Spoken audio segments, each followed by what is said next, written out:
এবার ফাইনাল সিদ্ধান্ত শেখ হাসিনার দিল্লি থেকে যে কোনো সময় দেশে ঢুকবেন তিনি, এমনটাই কিন্তু জানিয়ে দিয়েছেন আওয়ামী লীগ এবং ছাত্রলীগের নেতাকর্মীরা। এদিকে ভয়ঙ্কর বিপদে ফেসে গেল তারেক রহমান মন্ত্রিসভা, সবাইকে করতে হবে পদত্যাগ। তাহলে কি আবারও দেশের দায়িত্ব ফিরে পেতে যাচ্ছে শেখ হাসিনার দল আওয়ামী লীগ এবং প্রধানমন্ত্রী হবে শেখ হাসিনা, নাকি দেশে আবারও নতুন নির্বাচন হবে? এই সম্পর্কে কি বলছে গণমাধ্যম বিস্তারিত আপনাদেরকে প্রমাণ সহকারে এই ভিডিওর মাধ্যমে দেখিয়ে দেব, তাই না টেনে ভিডিওটা শেষ পর্যন্ত দেখতে থাকুন। শেখ হাসিনার যে ভয় দেখা, শেখ হাসিনা আসার ডেট ঘোষণা করলে অনেক লোকের কাপড় নষ্ট হয়ে যাবে, এটা আমরা বুঝি।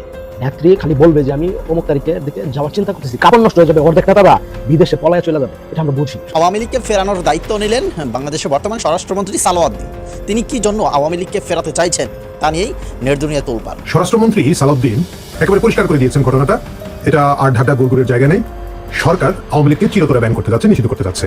খোদ ঢাকা বিশ্ববিদ্যালয়ে ছাত্রলীগ আবারও সক্রিয় হয়ে উঠেছে, এই খবর পাওয়া গেছে। এখন আবারও এই আশঙ্কা আওয়ামী লীগ বিরোধী শিবিরে ভীষণভাবে দানা বেঁধে উঠেছে যে খোদ ঢাকা বিশ্ববিদ্যালয়ে ছাত্রলীগ সংগঠিত হয়ে পড়েছে। এই ঘটনাগুলো একটা ইঙ্গিত দেয়, ঘটনাগুলো ইঙ্গিতটা এভাবে দেয় যে জনগণ কেন যেন আওয়ামী লীগের পক্ষে এক ধরনের অবস্থান নিতে শুরু করছে। পাবনায় কি ঘটলো? একজন যুব লীগ নেতাকে গ্রেপ্তার করার ফলে থানা ঘেরাও করা হলো, এলাকাবাসী থানা ঘেরাও করলো।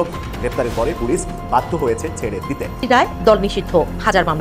দেশের মাটি থেকে 2 বছর ধরে নির্বাসনে থাকার পর শেখ হাসিনা বলে উঠলেন এই বছরই ফিরবেন বাংলাদেশে। এর আগেও বেশ কয়েকবার দেশে ফেরার ঘোষণা দিয়েছেন তিনি। তবে মৃত্যুদণ্ডের রায় মাথায় নিয়ে এই ফেরার ঘোষণা কতটা বাস্তবসম্মত, নাকি স্রেফ রাজনৈতিক বার্তা ছড়ানোর কৌশল, এমন প্রশ্ন উঠেছে নানা মহলে।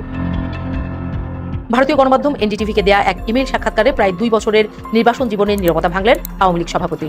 জানালেন দেশে ফেরাটা তার ব্যক্তিগত উচ্চাকাঙ্ক্ষা নয়, এটা তার জনগণের রাজনৈতিক অধিকার আর গণতন্ত্র পুনরুদ্ধারের লড়াই। নিজের বিরুদ্ধে হওয়া মৃত্যুদণ্ডের রায়কে অবৈধ, অসাংবিধানিক আর রাজনৈতিক প্রতিহিংসার ফসল বলেও দাবি করলেন তিনি। প্রায় 7 সেকেন্ডের সেই ভিডিওটি, সেখানে তিনি অসাধারণভাবে অল্প কথার মধ্যে আওয়ামী লীগ সরকারের আমলে বর্তমান ক্ষমতাসীনদের অবস্থান কী ছিল এবং বর্তমান ক্ষমতাসীনদের আমলে আওয়ামী লীগের অবস্থান, এই বিষয়গুলো তিনি এত সুন্দরভাবে ফুটিয়ে তুলেছেন, যেটা এক কথায় অসাধারণ একটা বিষয়। তাই আমি ভাবলাম যে আপনাদের সামনে এই ভিডিওটা উপস্থাপন করি। তার আগে তার পরিচয়টা আপনাদের বলে দিই। তার অলের নাম হলো সুলতান এমডি সিরাজুল ইসলাম। রাজনৈতিক পরিচয় এখানে লেখা আছে, politician and social worker, president Gazipur district student League's, অর্থাৎ গাজীপুর মহানগর ছাত্রলীগের তিনি সভাপতি। যে ভিডিওটার কথা আমি আপনাদেরকে বললাম, সেই ভিডিওর ক্যাপশনে তিনি লিখেছেন, জননেত্রী শেখ হাসিনা আসার ডেট ঘোষণা করলে অনেকের কাপড় নষ্ট হয়ে যাবে। কথায় কথায় শেখ হাসিনাকে ছোট করে কথা বলে প্রশ্নবোধক চিহ্ন, নেত্রী না চাইলে কাছে যে কখনো সালামও দিতে পারবেন না। তখন এই ক্যাপশনটা দেখে এবং তার বক্তব্যটা শুনে আমার মনের মধ্যে প্রশ্নের উদয় হলো যে কাকে ইঙ্গিত করে তিনি এই কথাগুলো বললেন। দেখলাম যে আপনাদের সামনে উপস্থাপন করে আপনারা বিচার বিবেচনা করবেন এবং কাকে ইঙ্গিত করে তিনি কথাগুলো বললেন অবশ্যই কমেন্ট বক্সে লিখে জানিয়ে দেবেন। শুনুন তার পূর্ণ বক্তব্যটি। শেখ হাসিনার কথায় কথায় থ্রেট দেন। ওই মিয়া, শেখ হাসিনা কি আপনার থ্রেট ভয় পায়?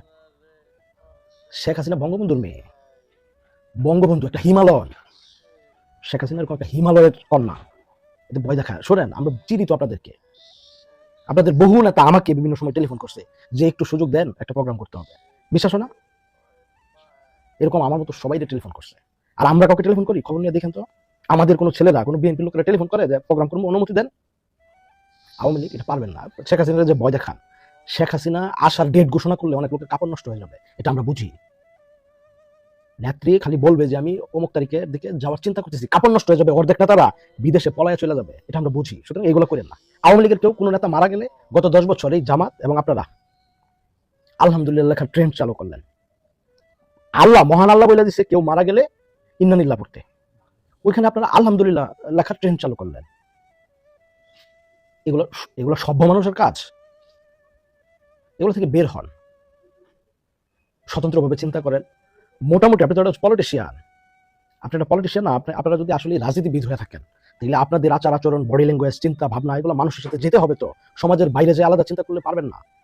আমি প্রায় সময় খেয়াল করে দেখছি যে আপনাদের কেউ কেউ আওয়ামী লীগের ছোট কোনো মিছিলও যদি হয়, ওইখানে এসে এটা বলার চেষ্টা করেন যে আওয়ামী লীগ হাস্যকর, আওয়ামী লীগ করতে পারতেছে না, আওয়ামী লীগ এই না, আওয়ামী লীগ সেই না। স্বরাষ্ট্রমন্ত্রী লেভেলেও দেখেছি এগুলো নিয়ে কথা বলতে, আওয়ামী লীগের নাকি শক্তি নাই। ভাই একটা কথা বলি, আমরা কি দেশের বাইরে থেকে আইসা রাজনীতি করছি? আমরা তো এই 15 বছর গোটা বাংলাদেশে ছিলাম। বাংলাদেশে থেকে ওইখানে দেখেছি যে আপনারা বিএনপি বা জামায়াত কিভাবে এই 15 বছর রাজনীতি করেছেন। আমরা দেখেছি তো, আমরা তো তখন মাঠে ছিলাম। জামাত লুঙ্গির তলে ঢুকে গেছে, অর্ধেক দল ঢুকছে বিএনপির লুঙ্গির তলে, অর্ধেক দল ঢুকছে আওয়ামী লীগের লুঙ্গির তলে। তাদের ব্যানার ব্যবহার করে রাজনীতি করতে পারে নাই, নিজেরা ভালো থাকার জন্য, নিজেরা নিরাপদে থাকার জন্য করতে পারে না, এটা বাস্তবতা। বাদ দেন জামাতের হিসাব, আসেন বিএনপিতে। বুকে হাত দিয়ে বলেন, বিএনপির কয়জন নেতা ছিলেন সারা বাংলাদেশে যারা স্থানীয় আওয়ামী লীগের সাথে ব্যালেন্স ছাড়া এই 15 বছর রাজনীতি করছেন? বিএনপির নাম বলছেন কয়জন? হাতে গুনতে পারবেন। অল্প কয়েকজন ছিলেন যারা ব্যালেন্স ছাড়া রাজনীতি করছেন, আর বাকি সবাই ব্যালেন্স করে রাজনীতি করছে। খেয়াল করে দেখেন আওয়ামী লীগের বিষয়টা, এত বিপর্যস্ত একটা অবস্থায় আওয়ামী লীগ পড়েছে, যেরকম বিপর্যস্ত অবস্থায় বাংলাদেশে আর কোনো রাজনৈতিক দল কোনোদিন পড়ে নাই। শীর্ষ নেতাদের বেশিরভাগ জেলে এবং আত্মগোপনে। খেয়াল করেন, সংসদের মাধ্যমে আওয়ামী লীগকে নিষেধাজ্ঞার মধ্যে রেখেছেন। ছোট্ট কোনো একটা কর্মসূচি বাস্তবায়ন করলে ওখানে মব লেলিয়ে দিচ্ছেন। 20 জন 50 জনের একটা মিছিলে 300 মানুষকে আসামি করে মামলা দিচ্ছেন। নর্মাল একটা মিছিল, 50 জনের একটা মিছিল, 350 জন বা 250 জন আসামি দিয়ে একটা মামলা। খেয়াল করেন, এই কথার তাৎপর্য আছে, এই কথার হাকিকত অনেক গভীরে। মব করতেছেন শিক্ষার্থীদেরকে, যারা ছাত্রদের সাথে ন্যূনতম ছাত্র রাজনীতির সাথে জড়িত ছিল। লক্ষ লক্ষ ছেলেদেরকে পরীক্ষা দিতে দেন নাই, শিক্ষা জীবন শেষ। ছেলেকে পাইলেন না, পরিবারকে ধরলেন, পরিবারকে হ্যাস্ত করলেন। অর্থনৈতিক যে ব্যবসা প্রতিষ্ঠান ওইগুলোতে আঘাত করলেন, লেখাপড়া বন্ধ করে দিয়েছেন, পরিবারের উপর জুলুম করছেন, এলাকায় থাকতে দিচ্ছেন না, অর্থনৈতিক সকল আয়ের উৎসগুলিও বন্ধ করে দিয়েছেন। কারোর নিকটাত্মীয় মারা গেলে ওই জানাজায় যেতে বাধা দিচ্ছেন। সত্য না মিথ্যা একটু ভেবে দেখেন। রাষ্ট্রের সকল বাহিনীকে লেলিয়ে দিয়েছেন শুধু আওয়ামী লীগকে নিধন করার জন্য। এমনকি সেনাবাহিনী সহ একটা ছেলে জামিন পাওয়ার সাথে সাথে তাকে আবার সোনে অ্যারেস্ট করতেছেন অন্য মামলায়। এবার একটু বুকে হাত দেন, হাত দিয়ে বলেন তো, এরকম চাপ আপনাদেরকে দিলে 15 দিন রাজনীতি করতেন আপনারা?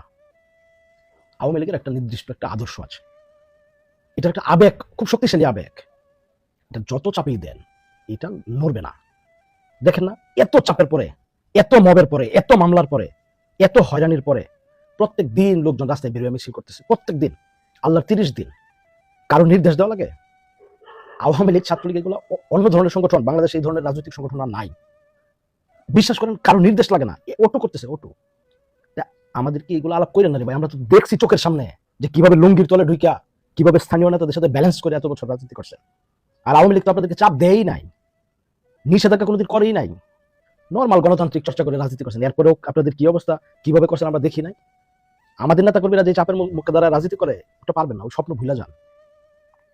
15 বছরের মধ্যে আপনাদের লাস্ট 2 বছরের আন্দোলন দেখছি, তা ওই বড় বড় পশ্চিমা শক্তির শেল্টারে, অর্থায়নে তখন একটু একটু একটু একটু বেরোয় করার চেষ্টা করছে। এই সব দেখছি আমরা, তো অজানা না কোনো কিছু, অদেখা না। তো আরেকটা পার্টিকে টিটকারি মারার আগে একটু খেয়াল করেন। গত কিছুদিন ধরেই আমরা এনসিপির টোকাই নেতাদের বিভিন্ন বক্তব্য শুনতে পাচ্ছি। তারা এই জুলাই মাস আসার পর তারা বক্তব্য দিচ্ছে তারা নাকি আবার গোপালগঞ্জে যাবে। তারা গোপালগঞ্জের মতো যে সকল জায়গায় আওয়ামী লীগের অবস্থান অনেক ভালো, সেই সকল জেলার মধ্যে নাকি তারা পদযাত্রা করবে। গত কিছুদিন আগে মলম হাসনাত এই নিয়ে একটি বক্তব্য দিয়েছে, এবং এনসিপির নেতা আরেকজন আছে সার্ভিস আলম, সেও এ নিয়ে বক্তব্য দিয়েছে। যখন দেখতে পেয়েছে এখন অবস্থা ঘোলাটে, গোপালগঞ্জ গেলে সেনাবাহিনী তাদেরকে আর প্রোটোকল দিবে না, প্রশাসনও আগের মতো তাদেরকে আর প্রোটোকল দিবে না, তখন তারা গোপালগঞ্জের পদযাত্রাকে ক্যান্সেল করে দেয় এবং অন্যান্য যে সকল জেলা আছে, যে সকল জায়গায় আওয়ামী লীগের অবস্থান ভালো, ওই সকল জায়গায় যাবে, সেই সকল বিষয় তারা ক্লিয়ার করে। গত বছরও কিন্তু তারা গোপালগঞ্জে মার্চ করেছিল এবং প্রোগ্রাম করার চেষ্টা করেছিল, এবং তারা গোপালগঞ্জবাসীকে উস্কিয়েছিল যে তারা গোপালগঞ্জে গেলে যদি সেখানে জনগণ তাদের উপর কোনো ধরনের হামলা করার চেষ্টা করে, তারা টুঙ্গিপাড়া শেখ মুজিবের মাজার ঘুরিয়ে দিবে। এই সকল বিষয়ের কারণে গোপালগঞ্জবাসী সম্পূর্ণরূপে খেপে গিয়েছিল। আর্মি পুলিশকে তোয়াক্কা না করে এই সকল টোকাই বাহিনীদেরকে, এই এনসিপির টোকাইগুলোকে আক্রমণ করে অনেক কষ্টে সেনাবাহিনীর হস্তক্ষেপে তারা গোপালগঞ্জ থেকে নিরাপদে তাদের ঢাকার বাসস্থানে আসতে সক্ষম হয়। তা না হলে সেখানেই সেদিন তাদের পিঠের চামড়া তুলে ফেলা হতো এবং সেখানে তাদের দাফন হয়ে যেত। সেদিন সেনাবাহিনী পুলিশ এই সকল টোকাইগুলোকে রক্ষা করার জন্য গোপালগঞ্জে 6 জন সাধারণ মানুষকে হত্যা করে। এগুলো জাতি এখনো কিন্তু ভুলে নাই, এখনো কিন্তু গোপালগঞ্জে রক্তের দাগ শুকায়নি। এখনো আবার তারা সেই সাহস এবং স্পর্ধা করতেছিল, কিন্তু সেনাবাহিনী তাদের এই ডাকে সাই দিবে না বলেছে। সেই কারণে গোপালগঞ্জ না গিয়ে তারা অন্যান্য জেলায় যাবে।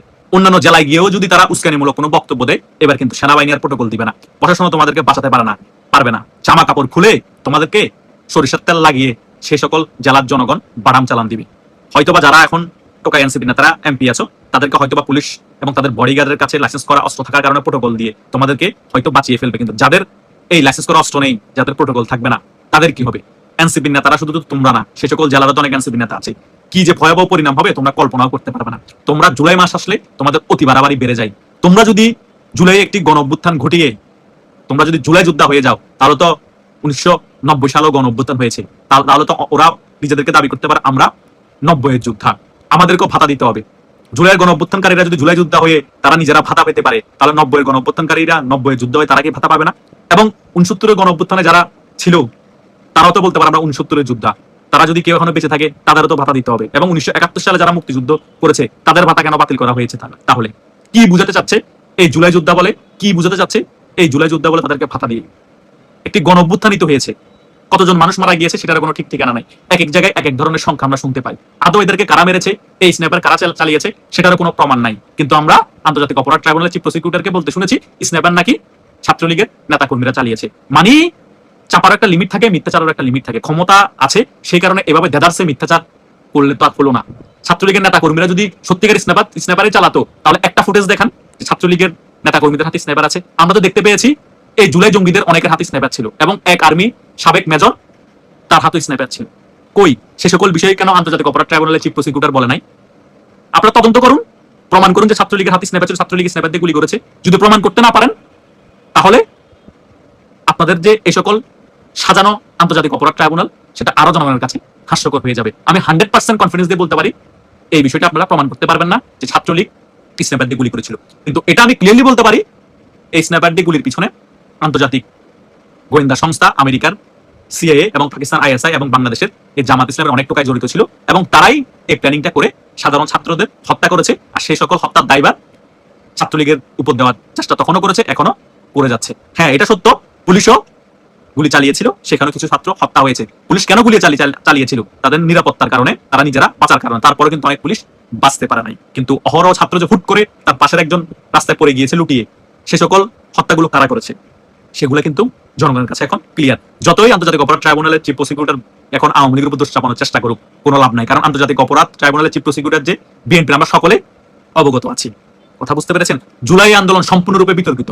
এই জুলাই আন্দোলন বঙ্গবন্ধুর নামে হয়েছে, বঙ্গবন্ধুর বাংলায় বৈষম্যের ঠাঁই নেই। কিন্তু যখন 5 আগস্ট শেখ হাসিনা সরকারের পতন হয়ে গিয়েছে তখন সর্বপ্রথম এই বঙ্গবন্ধুর ধানমন্ডি 32-এর বাড়িকে আক্রমণ করা হয়েছে, মুক্তি যোদ্ধাদেরকে আক্রমণ করা হয়েছে, মুক্তিযুদ্ধের ভাস্কর্যকে আক্রমণ করা হয়েছে। তার মানে প্রতারণা করেছে জনগণের সাথে। তাদের মূল এজেন্ডা ছিল আওয়ামী লীগ সরকারের পতন এবং আওয়ামী লীগ সরকারের পতনের পর বাংলাদেশকে একেবারে পাকিস্তানপন্থী রাষ্ট্র করে ফেলা, মুক্তিযুদ্ধকে বাংলাদেশ থেকে একেবারে ধ্বংস করে ফেলা, একেবারে এই জুলাইকে বাংলাদেশ আরেকটি যুদ্ধ হিসেবে প্রতিষ্ঠা করা। কিন্তু 2 টাকারও লাভ হয়নি, বরং এটা হেতে বিপরীত হয়ে গিয়েছে। 2 বছরের মাথায় বাংলাদেশের মানুষ বলা শুরু করে দিয়েছে জুলাই সিডিআই।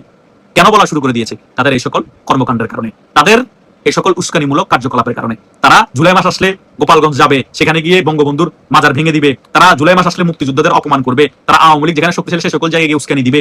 আবার সেখানে যখন ভেজাল বাজবে বলবে যে এরা নিষিদ্ধ সংগঠন এখন আমাদের উপর আক্রমণ করছে। নাটকবাজি, পিঠের চামড়া একটারও থাকবে না। আওয়ামী লীগ যদি বাংলাদেশের রাজনীতি ফিরতে পারুক বা না পারুক, সুযোগ বুঝে সবগুলো পিঠের চামড়া তুলে ফেলা হবে, বাংলাদেশের জনগণই তুলে ফেলবে। বাংলাদেশ থেকে বাংলাদেশ আওয়ামী লীগকে তোরা ভ্যানিশ করবি না।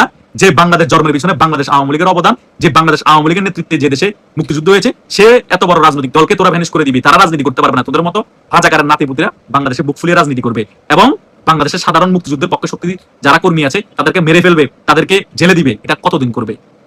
আর বেশি দিন নাই।